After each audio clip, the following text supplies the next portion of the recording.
வணக்கம். தமிழக விவசாயிகள் பாதுகாப்பு சங்கம் சார்பாக ஒளிபரப்பு. இன்று அதிகாலை முதல் காலை 9 மணி வரை பனிமூட்டம் அதிக அளவில் காணப்பட்டது.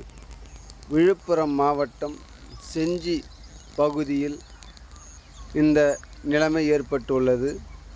விவசாயிகள் அதிகாலையில் நிலத்திற்கு நீர்ப்பாச போகும்போது விவசாயிகள் மழையா இல்லை இது பனியா என்று ஆச்சரியத்துடன் பார்த்தார்கள்.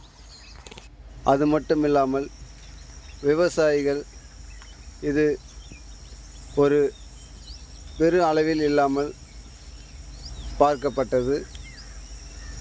நிலத்திற்கு செல்லும்போது இவர்கள் இந்த பனிமூட்டத்தை பார்த்து கொஞ்சம் காலதாமதமாக வீட்டிலிருந்து சென்றார்கள்.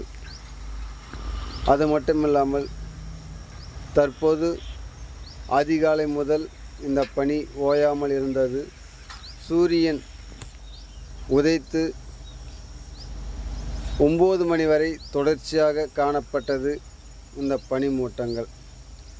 இது ஒரு தமிழக விவசாயிகள் பாதுகாப்பு சங்கம் சார்பாக ஒளிபரப்புகிறோம்.